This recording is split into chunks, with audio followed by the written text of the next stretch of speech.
On November 10, 1984, at exactly 11:15 in the morning, a new day dawned in thoroughbred racing with the start of the very first Breeders' Cup race, the $1 million Breeders' Cup Juvenile for colts and geldings. Thoroughbred owner and breeder John Gaines, who had come up with the concept, envisioned the Breeders' Cup as an event playing a significant role in determining thoroughbred racing's national champions. It's hard to believe now, but when the Breeders' Cup began, there were those who thought it might be a failure. But when that first card was over in 1984, it was clear that the Breeders' Cup was a smashing success. As John Gaines had hoped, it proved instrumental in determining the sport's champions. In that inaugural year, 5 of the 7 Breeders' Cup winners were voted a 1984 Eclipse Award. And for years to come, the Breeders' Cup provided the stage for racing's elite to perform. This is a look back at the first 25 years of the Breeders' Cup.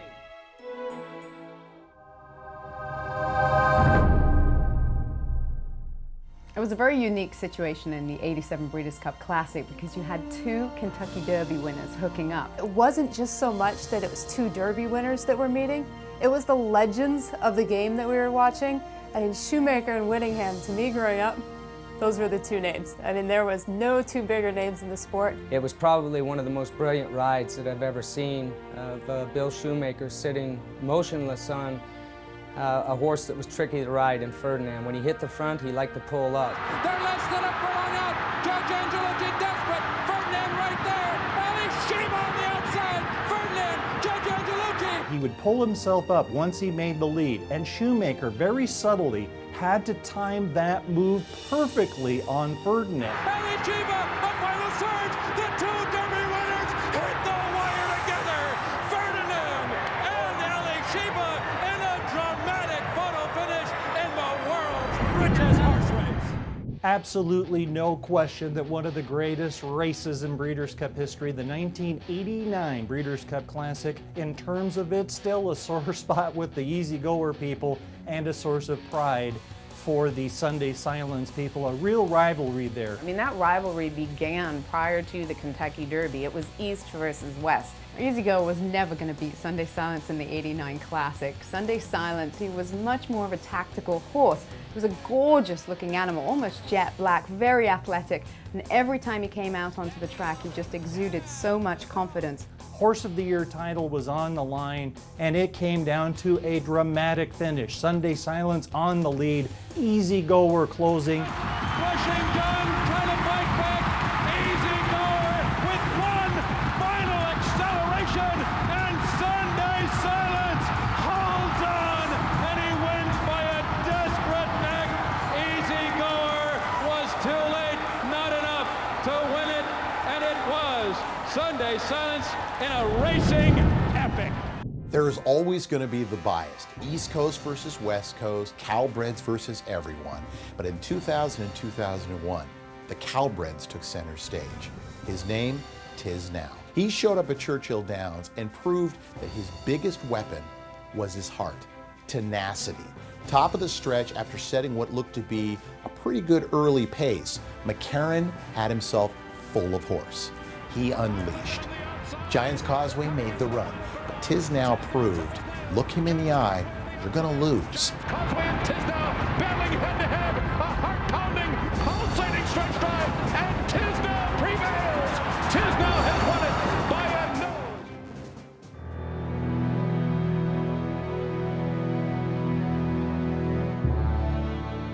In the fall of 2001, sports in general took on a whole new meaning. We were only weeks removed from the terrorist attacks in Lower Manhattan, and the Breeders' Cup is being held at Belmont Park, only miles away from Ground Zero. And sure enough, the Classic comes down to America's best Tiznow and a foreign invader who was regarded as the best racehorse in the world in Saki. Couple of races, couple of thirds, didn't seem like it was the same Tiznow. However, a lot of credit went to trainer Jay Robbins. He got him cranked and ready for Belmont Park. They were going around the turn. It looked like we were going to see the setup we were hoping for. However, at the 8th pole, Tiznow was beat. It looked like Tiznow was beat. he was third best at the top of the stretch. However, as Chris McCarron would tell later on, his heart, his grit, his determination would not let him fail.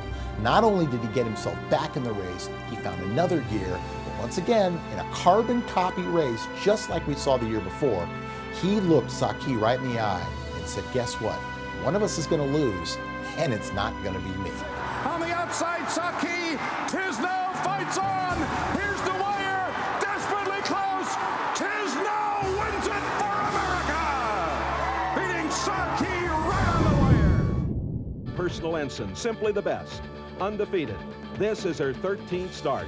She's a remarkable racehorse. 1988 Breeders' Cup Distaff with Personal Ensign, winning colors. I'll just say the thrill of victory and the agony of defeat. Unfortunately, I was on the other end that day.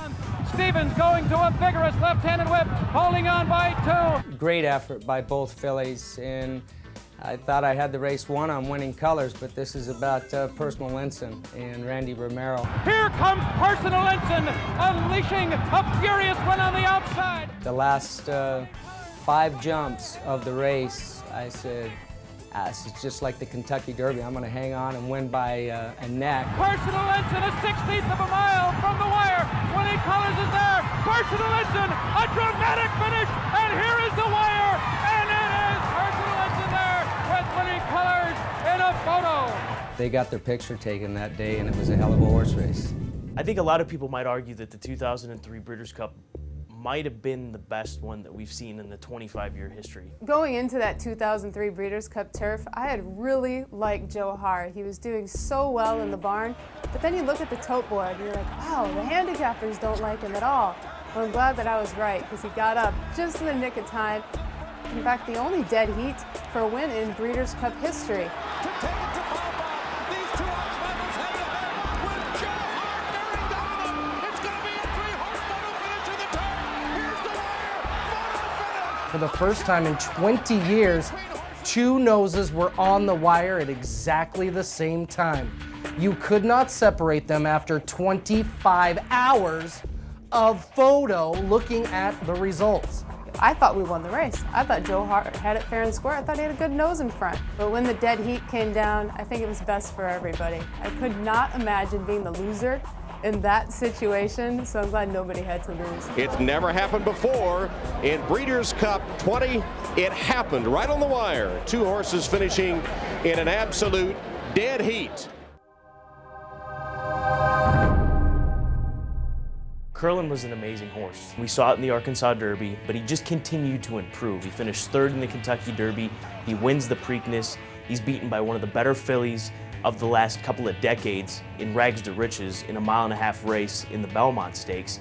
And you just knew that with every race that came along, he was just going to get better. The 2007 Breeders' Cup had to be the wettest Breeders' Cup I'd ever seen. Forget it, the wettest day of racing I'd ever seen. It was pouring for a couple of days before and kept going throughout the entire card at Monmouth Park. As the field made their way to the top of the stretch, everyone is spinning their wheels except for Curlin. He runs by hard spun like he was tied to a post and essentially turns what looked like a competitive race on paper into a complete landslide. And in doing so, captured North America's richest race, 3-year-old Eclipse Award honors, and Horse of the Year. Not bad for 2 minutes of work. They kept coming back at him, and Deja took a bad step 10 feet from the wire.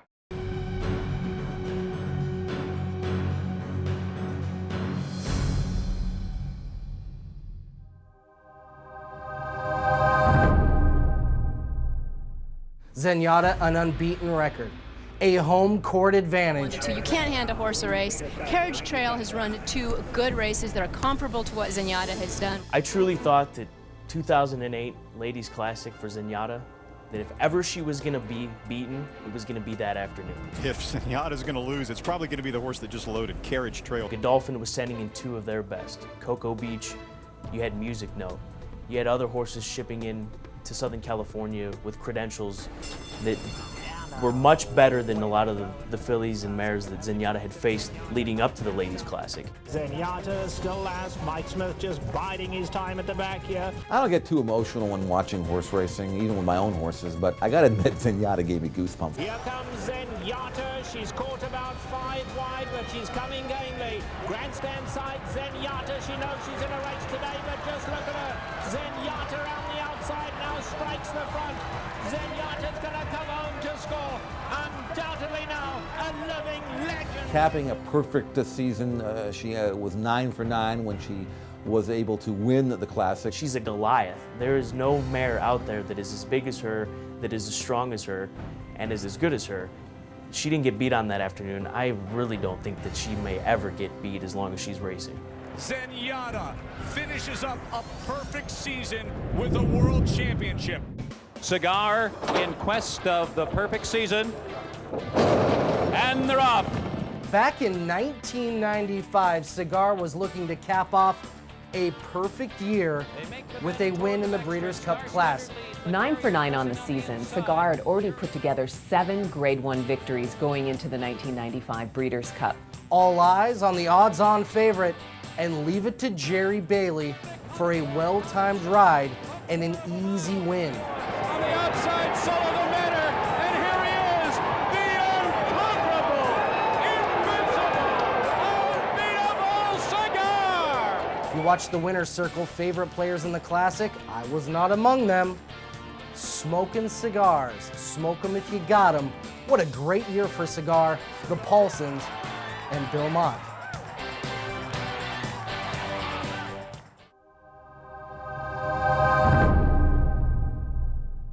The 1993 Classic at Oak Tree, wow, you had Bobby Frankel. It looked like he was going to be ultra tough with 3 horses representing his stable. You had Bertrando, you had Market Tree, and you had Missionary Ridge. I liked Bertrando, and he looked like he was going to win at the 8th hole. He hit the 8th hole, and I knew I'd passed everybody that was a contender in the race, and I knew that there was nobody behind me that could come running. And as we got to about the 16th hole, I saw a shadow coming up on my outside, and I thought, who in the heck can this be? As Arcade comes flying on the outside, and he runs by Bertrando, kissing Chris. Here is Arcade to win it in an absolute shocker. He's 99 to 1. I think maybe the best part of that horse winning the Classic that year is it changed the guy who's played the Pick 6, a sole ticket, had to absolutely change his life. $2.7 million on an $8 ticket, and he didn't even realize that he had put Arkong on the ticket. I believe it was an accident. He had marked the wrong horse, but talk about a life changer. That's what it's all about.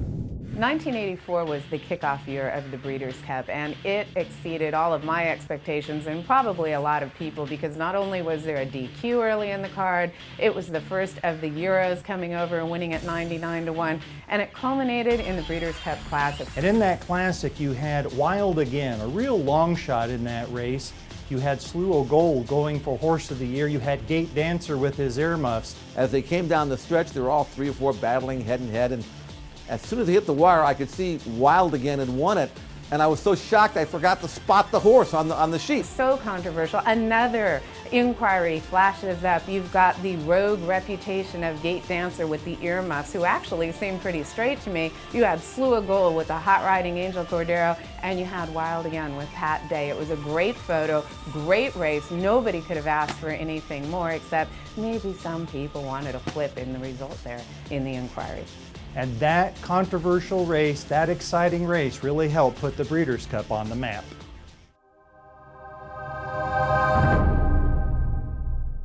Pebbles could probably best be described as a little lady with a big stick. In the 1985 Breeders' Cup Turf, she was coming to take on the boys here in the United States for the first time.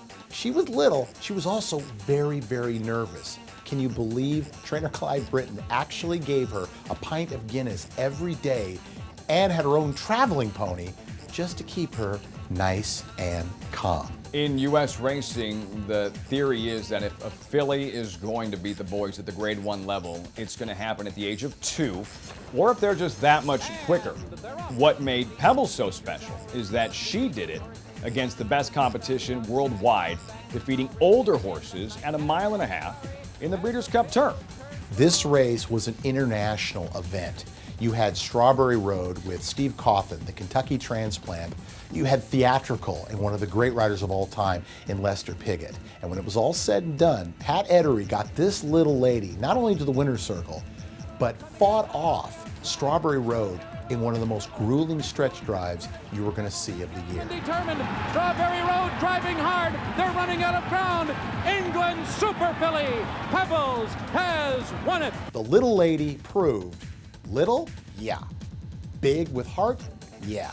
Winner, absolutely. And they're off.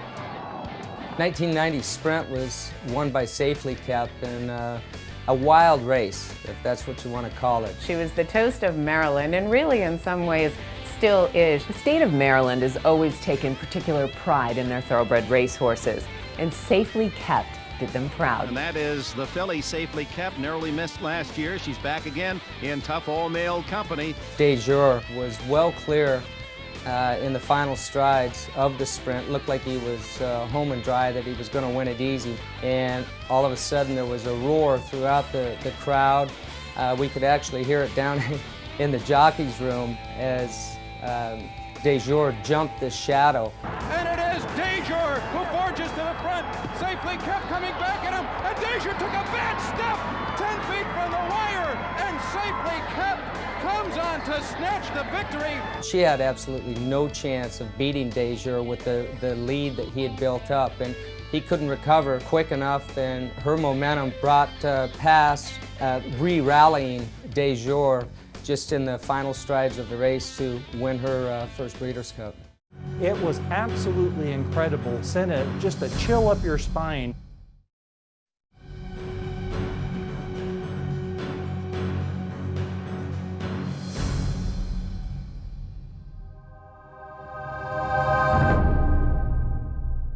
It was a freakish kind of performance. It was an embarrassment to the rest of the field when you saw him. It was absolutely incredible. Sent it just a chill up your spine. It was jaw-dropping. I think everybody, including myself, were in shock. Here indeed is a superstar. But there were certain races that are indelibly etched in your mind forever. And being at Churchill Downs in 1991 to see Arazzi in his Breeders' Cup win, I will certainly never forget. Absolutely sensational.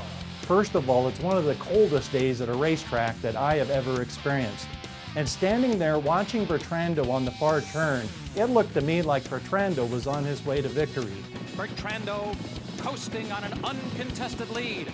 But then that move that Arazzi made, the most quick and fluid stride I have ever seen. We saw this flash moving from the back of the pack. Arazzi hits his best stride, and there goes the European star Arazzi, and he's coming with a menacing rush to Bertrando, and Arazzi runs right by him. Arazzi with a dramatic move as the field turns for home. He's wide into the stretch. Bertrando stunned at the inside with the move here of Arazzi, and he's pouring it on. Just incredible move. there are some races that you call jaw-dropping, and that certainly was one of them, as Arazzi came over from Europe and absolutely trounced everyone in that Breeders' Cup Juvenile. And they're off in the sprint. There's something to be said about these horses that come from way out of it. You know they're going to come. You're just waiting, and you almost get the sense that the other jockeys continue to look over their shoulder because they know this horse is going to produce this late run. In the 1996 Breeders' Cup Sprint, Lita Justice won for trainer Janine Sahadi, and with that, Sahadi made history as she became the first female trainer to win a Breeders' Cup race. She had her hands full. That's quite a training job as well, because this is a horse who was known to be a head case, absolutely nuts, didn't want to go in the gate, all kinds of problems. Lita Justice was an absolute terrible gate horse. He was a real problem there, and it took tremendous patience and work with Sahadi for Lita Justice just to be able to get into the gate and then come out of the gate halfway in decent shape. But she kept the horse focused. They shipped to Woodbine. They get the beautiful day when the monsoon was expected to blow through. Corey Nakatani is sitting on the horse. They break beautifully, no antics. The late running Lita Justice is 14th and a trailer. And then those explosive moves that Lita Justice could come up with. Lita Justice is coming up the inside. He's coming powerfully as well. And he came up with it on Breeders' Cup Day. Lena Justine, a pretty blur in the stretch. It's Lena Justine, the last to first winner of the stretch. My sister, her best friend's Janine Sahadi, so I'm sitting back at home and I see my sister hugging Janine and going crazy, and I don't think we'll ever understand, and we can really truly sit back and understand the pain and the joy and everything that goes into it in a complete year for a trainer. And Janine verified that she was a very good trainer the next year when she was able to do it again. The victory, first ever female trainer to train a Breeders' Cup winner, Janine Sahadi.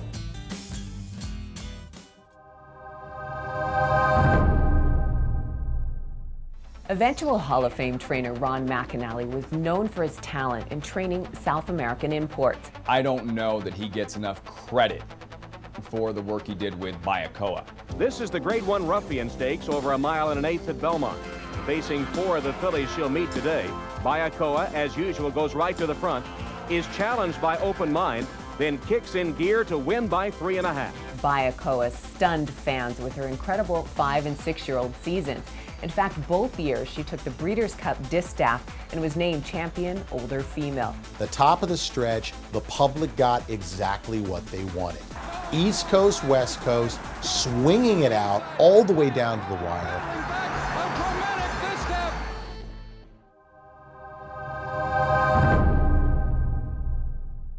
I've left the racetrack before with 0 winners. I would love to have cashed 4 tickets, much less had 4 winners. I remember bumping into Richard Mandela on the morning of the Breeders' Cup back in 2003 and wishing him luck. And it's a good thing I didn't offer my opinion of his chances that day. I didn't like any of the 4 that he actually started. It was the worst handicapping day of my life, but I was happy for Richard. I was working as an assistant trainer for Mandela. I remember Half Bridled. She started the day. She did let us down. She showed exactly how amazing that she was. And then Joe Haar in the turf. But the juvenile, and probably the least likely in our heads of the 3 of them, Action This Day, draws off and wins, and he wins stylishly. Action This Day from way out of it. We also finished second in that year's Breeders' Cup Juvenile with Minister Eric. A Mandela Exacta? Are you kidding me? On the center stage? The Super Bowl of thoroughbred racing? When the Breeders' Cup Classic came around, I didn't want to seem overly confident. But sure enough, as he was coming down to the wire, I'm thinking, no, this can't be happening. This is not happening. That's not Pleasantly Perfect out there. And it is Pleasantly Perfect. Man, oh man, what a day. I remember I grabbed Chris McCarron. I think he about kept me from fainting. We all know how Richard can be.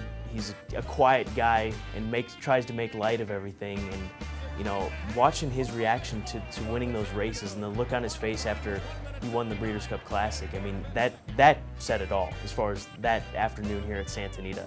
Maybe a year after is when it finally hit me what we had just done, and who knows if it'll ever be done again. It wasn't Breeders' Cup Day, it was Richard Mandela's day. What a day for trainer Richard Mandela. Was it 3.5 or was it 4 he won this afternoon?